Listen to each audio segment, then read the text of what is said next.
episode 85 of Board Game Blitz, a proud member of the Dice Tower Network and a podcast about all things board games that you can listen to in less time than it takes to wind down the proverbial hype machine. Board Game Blitz is sponsored by Grey Fox Games. This week, we're talking about hype. First, we discuss a couple games we've played recently, like Letters from Whitechapel, Trogdor the board game, and Gem Hens. Then, we talk about the hype that surrounds some board games, and whether we think it's good or bad for the hobby. And now, here are your hosts, Ambie and Crystal. Before we head into the main part of the episode, we wanted to say that I, Crystal, am at Gen Con right now. Yay! Woohoo! I wish Ambie was here with me. And, especially because she's been to Gen Con before, so she could be, like, my expert on the ground. I don't know if I would be an expert anyway. You'd be more of an expert than I am. But regardless, if you are at Gen Con this weekend, please come over to the Dice Tower booth and say hello to me. I will be at that booth the first and last hour of every day. So, in the convention hall when it's open, that is where I will definitely be. So that's an easy place to come and find me and say hello and tell me that you listen to the podcast, because every time I hear that, it makes me super happy. And I'm hoping to have a lot of cool stuff to report on after I get back from Gen Con. Chances are I'll have way too much stuff to report on.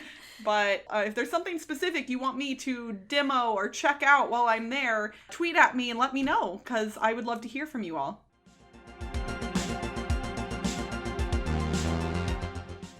Recently, I've played a few games of Letters from Whitechapel, which I've briefly mentioned on the podcast before in, I think, a couple of the Dice Tower Con recaps, because I played it at Dice Tower Con last year, I think. And maybe this year too. I don't even remember now. It's amazing how quickly these things leave our heads. And people wonder why we track games. This is why. Yes. But Letters from Whitechapel was published in 2011, designed by Gabriele Mari and Gianluca Santopietro. It was published by Nexus, and I think the new edition is Fantasy Flight Games, I think. But there's multiple versions. But it is a deduction one versus mini game. So it's about Jack the Ripper versus the police, and the police are trying to catch Jack the Ripper. So Letters from Whitechapel is a hidden movement game. There's a map board with a bunch of numbers connected by routes, and then Jack picks one number for his hideout that he has to return to each night, and there are 4 nights. And each night there are murders, and he starts at the murder location, and the police know where that is, but then he's moving around. He writes down numbers that he's moving to behind a hidden screen, and then the police are trying to move around their pawns to try to look for clues and arrest the spaces to see if they can catch Jack. I like deduction games, if you didn't know already, and hidden movement, this is really fun because it's like deduction against someone else. And the Jack person, if the Jack person is also really good and being very sneaky, it can be really tough to find him. So one game that we played, there was a cold trail, which means we didn't find any clues, because usually the police are looking for clues next to them, and if Jack was ever there, then you get a clue there. But we had no clues at all, so we had no idea where Jack had gone.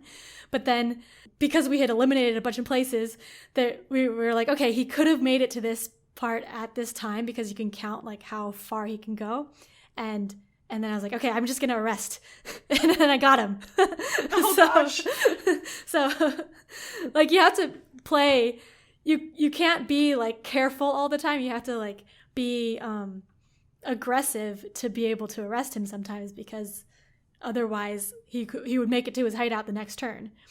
And then another game we played, Toby's been Jack the Ripper. He's getting really good at being Jack. He backtracks a lot. So when you backtrack, you can't tell if he's backtracking, because all you do is check for clues to see if he ever was there that night. So if you already knew he was there, it doesn't tell you if he was there again. So that's a way to cover your tracks, basically. And it makes it really hard to find him. But yeah, I really like Letters from Whitechapel because it's a pure hidden movement game. So there's other hidden movement games like Fury of Dracula or Hunt for the Ring that I don't know if I've talked about before, but I've played them.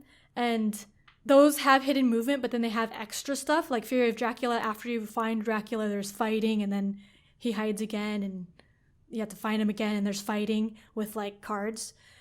But I like the hidden movement part, so the other part just takes away from that for me. So this is just, I guess, streamlined down. Not streamlined. It's still a long game. It's like 2 to 3 hour game, but it's just the hidden movement part. So I think Letters from Whitechapel is my favorite hidden movement game because of that. I can't remember. Have you played Specter Ops or not? Yes, I played that at Dice Tower Cruise. Oh, okay. With Roy. That was also really fun. I think it's my favorite of this genre, only because it tends to be shorter. Yeah, I think that might be my second favorite now, because it also is pretty pure. But there's like some attacking, but it's not. It's more like hidden movement than the other ones that have more diluted of the hidden movement. I think. So. I've played all 3 of those as well. I haven't played Hunt for the Ring. So I've played Letters from Whitechapel once. I've played Fury of Dracula once, and then I've played Specter Ops a number of times. And Fury of Dracula was fine, but like definitely felt way too long for what it was. And since I had played Specter Ops previously, all I kept thinking the whole time is, this is kind of like Specter Ops, but worse. And, like, it's not a bad game, but now that Specter Ops exists, I'm like, I don't ever need to play Fury of Dracula. Letters from Whitechapel was interesting, but I didn't get a full experience because we caught Jack, I think, in, like, the first round. Oh, wow. Like, it was really quick. We were all new to the game, including the person playing Jack, and so I think as a group, it was easier for us to kind of get our feet underneath us, and we caught him early. And we thought about playing again, but we had other stuff that we wanted to play. And this was a couple of years ago now, so I would definitely be willing to play Letters from Whitechapel again at some point, but I think Specter Ops is still probably my favorite.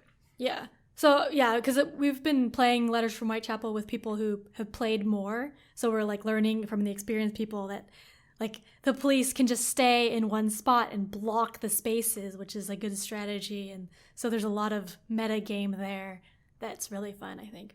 It seems like with any of these hidden role or hidden traitor or any games with this kind of mechanic in them, that when you're playing with experienced players, it can be a really different type of experience. Like, I love Battlestar Galactica, but I truthfully don't really enjoy playing it with a whole group of people who've never played before, because everyone tends to be very timid. The Cylons are usually really hesitant to do anything early in the game. And that's not to say that you always need to, but I think it's way more interesting playing with experienced players in games like this. Definitely. Cool. So that was Letters from Whitechapel. Rather than do a big review of one game, I'm going to do 2 quick reviews of games that I've played recently. And I've also talked about these on other things I've done recently, like Dice Tower Tonight, so y'all can hear more about them there also. But back in the early 2000s, I spent a lot of time on the internet. I was a teenager, and I was not antisocial, but I loved the internet. And so homestarrunner.com is a place that I spent a whole lot of time back in the day. And when I heard that the people who made that webcomic were making a board game, I got more excited than I can express. It was so exciting. So Trogdor, the board game, just shipped to Kickstarter backers recently, and I got my copy, and I got to play it. And I will say that I had very low expectations for this as a game. And I love the people who make Homestar Runner. I know that they love board games, but I wasn't super confident in their ability to create an awesome board game mechanically. I will say I was pleasantly surprised. Trogdor is a cooperative game where you are controlling Trogdor the Burninator, and you are trying to burn the entire countryside, you are trying to burn all of the peasants, and you are trying to burn all of the thatched roof cottages that are on the board. So you basically have to burninate everything to win the game. As cooperative games go, mechanically, it is pretty simple. You only have a certain number of actions you can do, and they are things like move, burrow, which will hide and protect Trogdor, chomp, which is eating peasants to gain their energy for Trogdor, or burninate things, so setting things on fire. And you're just trying to burninate the entire board before Trogdor runs out of life. And throughout the course of the game, the peasants are unburninating things, the knights are attacking Trogdor and also unburninating things. So it's one of those games where you're kind of chasing stuff around to try and redo the things that you already did because they're getting undone by other people, which isn't super interesting mechanically, but the art is great. I have the deluxe edition of the game, so I also have painted minis that are really fun. Yeah. And as a lover of this intellectual property, I think it's a win. I truly, truly had fun playing this. My friend, who had no knowledge of homestarrunner.com before we played the game, also really enjoyed it. I'd say as cooperative games go, it's probably on the easier side, and there is a little bit more randomness in it than I would like, because all of the knights and peasants move randomly based on these movement cards that come up, so it doesn't matter how strategic you're being. Sometimes you can just get fully destroyed by the knights and however randomly they move. Regardless, super fun. I liked it a lot. If you liked homestarrunner.com, I would say check this out, especially if you have a family, because it's a lighter cooperative game, so I'd think it's good for families and stuff like that. Cool. The other one that I wanted to mention briefly is Gem Hens. So while I was at Dice Tower Con, Alex of Grey Fox Games, our wonderful sponsor, offered me a copy of Gem Hens, which is a new game from their casual imprint, Social Sloth Games.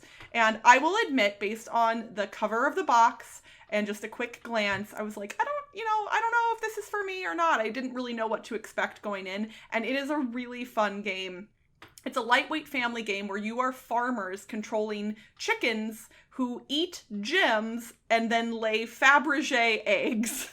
And that theme is just adorable to begin with. But you literally have a board that has the pin where all the chickens go and hang out, and the farmers throwing gems into the yard to entice them, and the chickens are also scratching up gems from the yard. They can do a scratch action and pull gems up out of the dirt, and then you're eating gems and placing them onto a Fabergé egg board in front of yourself, and it's a set collection game. So you're trying to collect sets of specific colors of gems, and then at the end of the game, you will score points based on how many sets you completed and the value of the gems in the sets that you completed. It's really pretty simple. Moving the chickens around the board is great. There's real-time dice rolling in this game, so you have 30 seconds each round to roll your dice, and you can re-roll as many times as you want, and based on what faces you rolled will determine what actions you get to take. So the real-time aspect isn't as stressful as some real-time games, because it's just rolling dice, and you always can do something with every single die, so it's pretty nice. I really liked it. I think as a family weight game goes, this one is a real winner, and it looks great on the table. The gems and the little chicken meeples and the farmer meeple are all great. So I would say if you're at Gen Con this week and you're looking for a light family style game, that this one is definitely one to check out. And when Grey Fox Games gave it to me, they'd never ask us to specifically review any of the games that they give us. So I am doing this because I wanted to, and I really liked the game. So in case that matters to anyone, they did not ask me to review this game, they just handed it to me. So that one is Gem Hens from Social Sloth Games, which is an imprint of Grey Fox Games.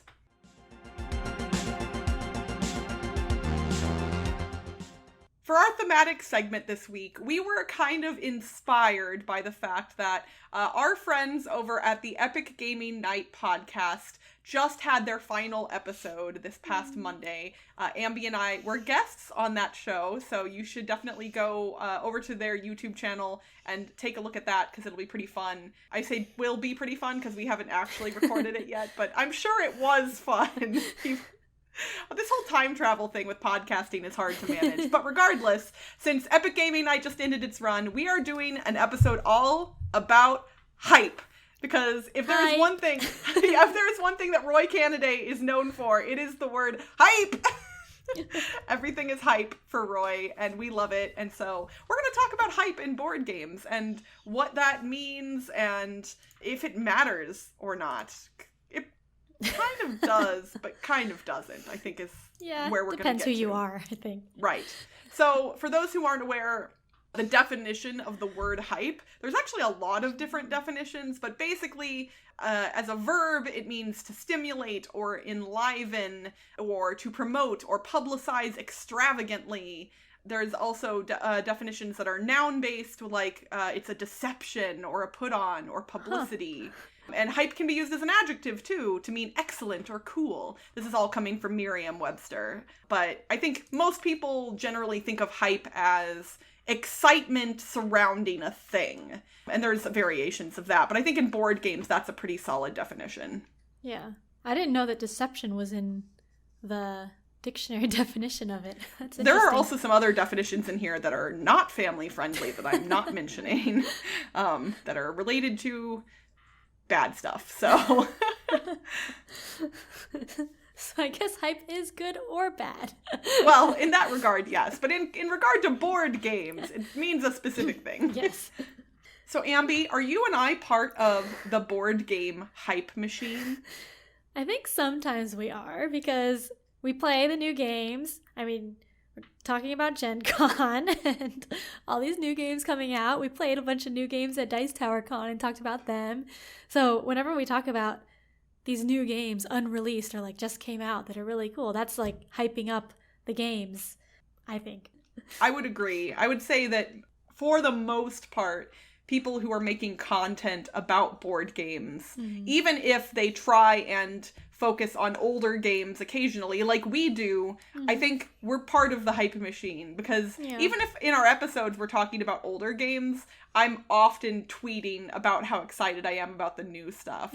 Like that new digital board game system that is getting talked about online or whatever, that's like kind of, it's got like, you know, pieces that the board can recognize digitally and stuff. Like, do I think that that's going to work and be great? I don't know, but it sure sounds exciting. Yeah.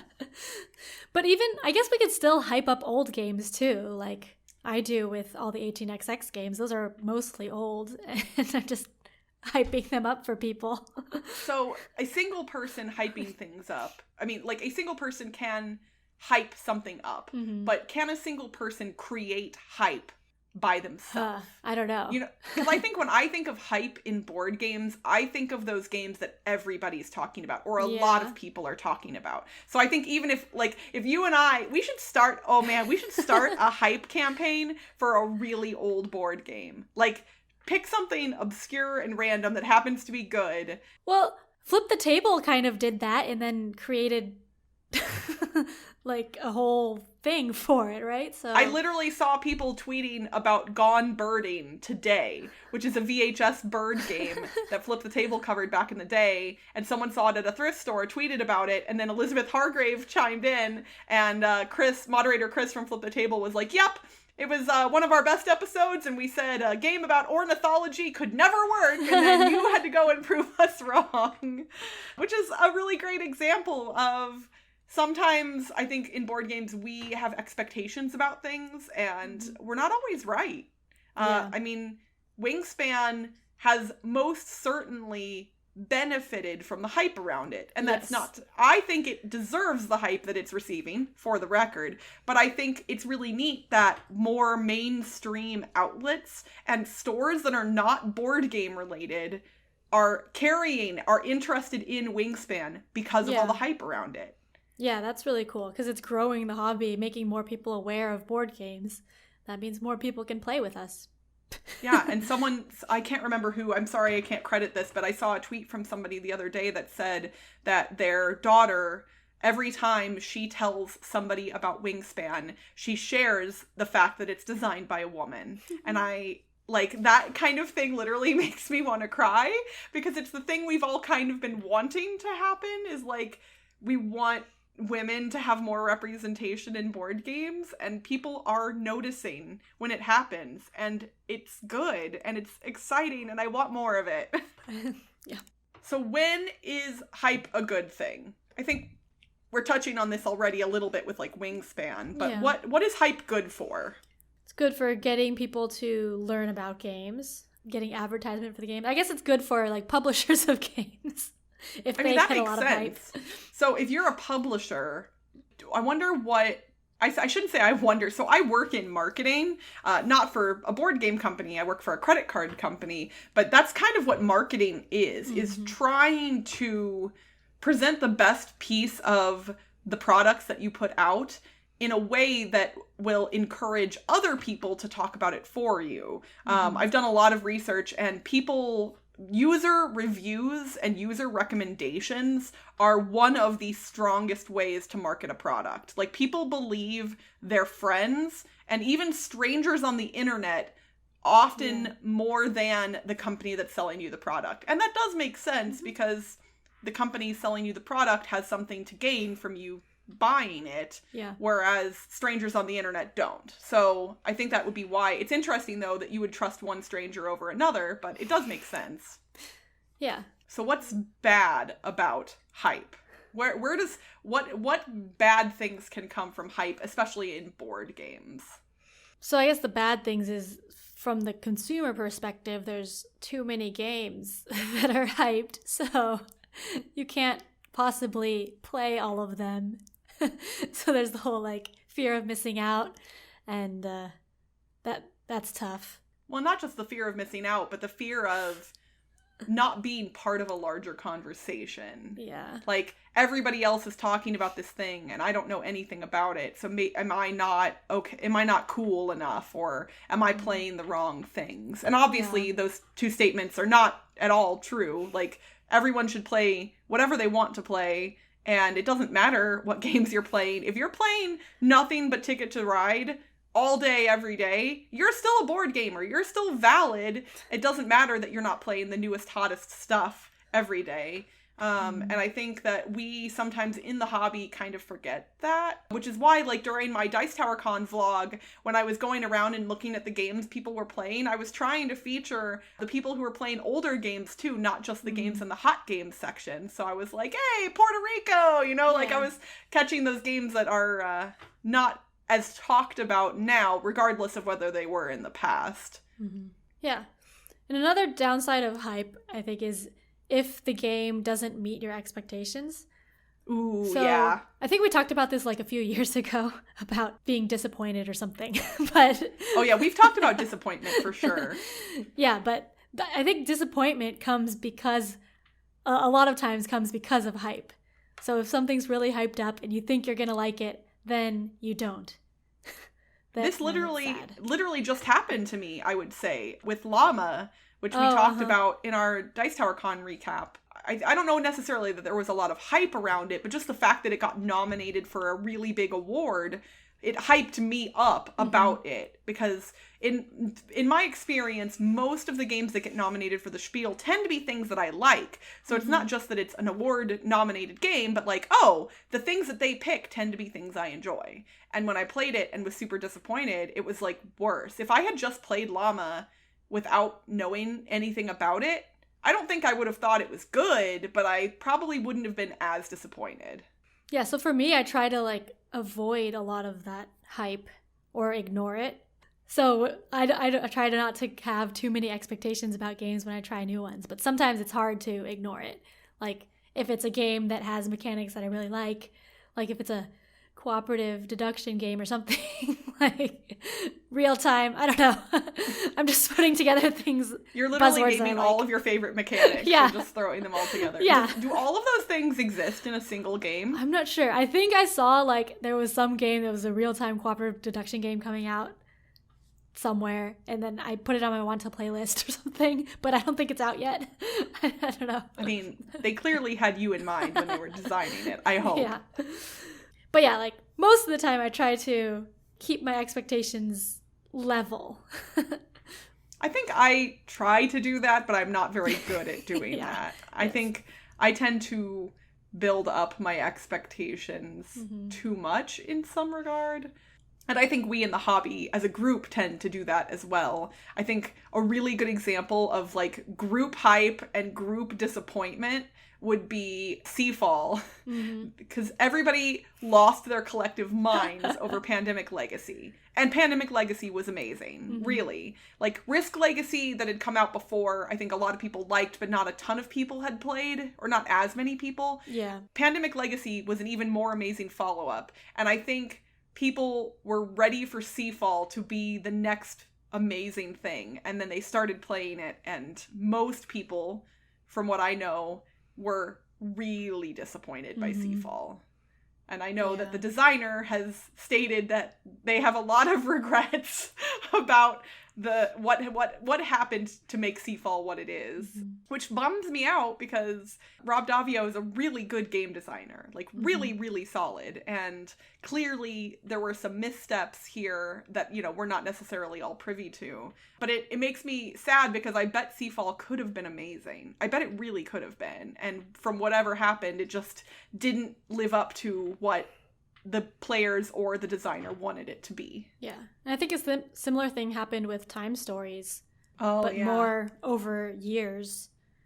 Yeah, they spread, man, they sucked us in early and got us excited and then drew it out over 4 years. I mean, that's kind of like a TV show. Like that happens really a lot in TV shows too. That's very true. There have been TV shows that I started off really interested in and then eventually became less interested in. Although for me, it's hard to let go of some TV shows.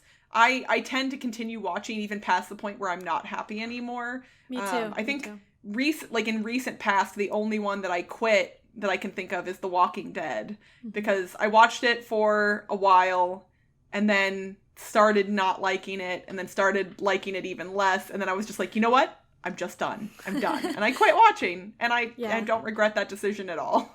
Yeah, I'm bad at quitting too. Like, even with Time Stories and all of the things I've heard about The Last Case, I still want to play it just because, I mean, for the record, I believe it is worth playing. Okay. Even though, and there are no spoilers here for those of you listening, I think it's widely known that a lot of people were disappointed with The Last Case, but I do think that there is value in it, and there is, just like all of the scenarios, the ones that I didn't like still had interesting things in them. And the system overall is still very impressive. I just think that they did not do a very good job with the overarching story across all of the scenarios. And they set it up, they basically, pie in the sky, too hot, too big for their britches, whatever, like made it out to be a bigger thing and then didn't give us the payoff I think that some of us were looking for. But I guess that's one way to solve the problem of hype kind of for yourself, is to wait until other people have played the games, and then you can see like how it's received after that. So then you can see if like it's a disappointing or if it's living up to the hype for everyone else. And that's a really good point. You can temper your expectations that way. Yeah. Like, I've actually heard recently from, I think a couple people in our Slack channel, if you're not a patron of our show, go to patreon.com/boardgameblitz and you can talk to our patrons too. They were actually talking about how they were planning on potentially playing SeaFall. And I think at this point, years later, you can get the game cheap because it's kind of failed miserably. And so any copies that are around generally can be acquired at low cost. And if you go in with low expectations, I imagine the experience is probably more enjoyable. Yeah.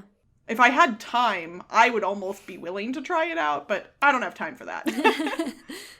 There's really no downside either, because your point about waiting is very astute, and it kind of flies against this whole FOMO thing. Yeah. But there's two outcomes when a game is all hyped up and, in the public eye, is either it will be just as good as people say it is, and then it will be widely available for a long time, or it'll fail spectacularly, and you can get it on clearance and have lower expectations going in. So really, it seems like waiting is the thing to do. Yeah. I know that I'm not going to do that because we are part of the hype machine, but it seems like a smart thing to do. So those of you who are more patient than I am, good on ya.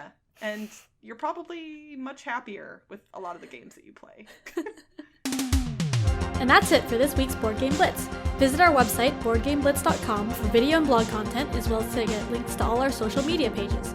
This episode was sponsored by Grey Fox Games. If If you're at Gen Con this weekend, stop by booth number 2801 to check out Reavers of Midgard, the exciting new spiritual successor to Champions of Midgard. Grey Fox Games, quality games cleverly crafted. If you're enjoying the show, you can rate and review us on your podcast provider or consider becoming a patron. For as little as $1 a month, you can unlock access to unedited episodes and our private Slack channel, which lets you chat with us and other Blitzketeers directly. Head to patreon.com/boardgameblitz to become a patron today. Our theme song was composed by Andrew Morrow. Technical support provided by Toby Mao. Board Game Blitz is part of the Dice Tower Network. Until next time, what's hype got to do with it? What's hype but a gamer's raw emotion? What's hype got to do with it? Who needs reason when these games are so awesome? Bye everyone! Bye!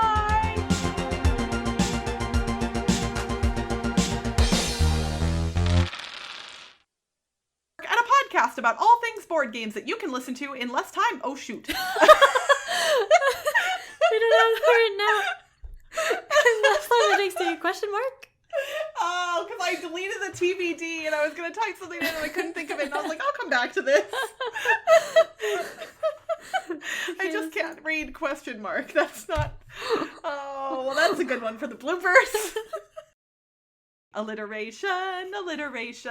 It's alliteration time. Last episode, we asked you to retheme a game about finding a murderer for reliable medical professionals. What game was that, Ambie? That was Dependable Doctor Deception. We kind of cheated a little on that one because the full name is Deception Murder in Hong Kong, but we know you all got it anyway, so it's fine. This episode, our alliterative clue is we want you to retheme a game about mech farming for people who come to your door uninvited that are covered in bubbles. Good luck, everyone.